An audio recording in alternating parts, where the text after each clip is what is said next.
Hello everybody, it is Kelly Beezer with Click Community, and today we are talking about teeth whitening. There are a lot of actions and presets and nonsense that you can buy out there to whiten teeth, but it is such a quick and easy fix in Photoshop that I would much rather we all just do it ourselves and save the money. So there are many approaches to this, and there's one that I found that is by far the best. Like if I come in here with this on bright white, you think you come in here, you get your brush. If we come in at 100% opacity with a brush and we try to put white, don't worry, I've already copied a new layer. And quite frankly, like white teeth, if you've seen that episode of Friends where Ross gets his teeth whitened, it's like, they blind me. We think we want white teeth, but true white would be terrifying. So we will just Control Z that.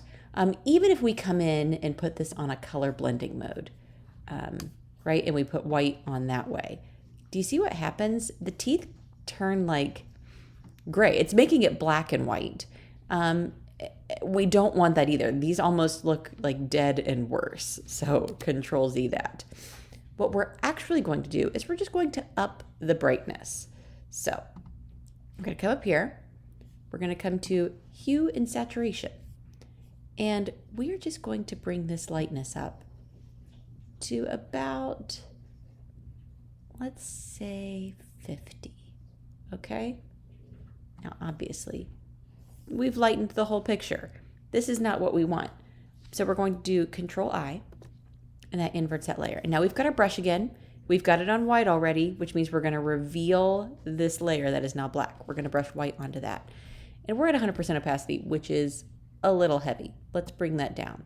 Let's bring it down to like 30%. We can build on that. And do you see how I am just brightening the teeth? And if I want it to be like, this one's a little bit more discolored, I can just brush again because I've got that nice, soft, low opacity brush. And what this is going to do is it's going to let the shadows remain true, right? I'm not covering up the shadows,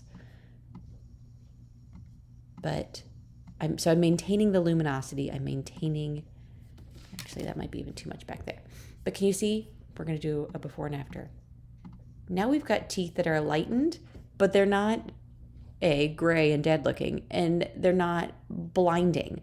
They look actually more like what they looked like in person. And that's often what I find happens with these kinds of edits, is that if you go too far in one of those wrong directions, people don't look like themselves anymore.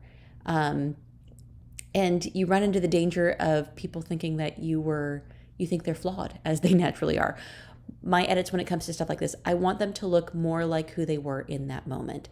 So this is what I think does it. If you have any questions about this, again, just a hue and saturation level, bring up the lightness in that master group to plus 50, soft brush at 30%, and go to town. Any questions, just reach out. I'm always happy to talk photography, Photoshop, editing, all of the things. Take care, and I'll talk to you soon.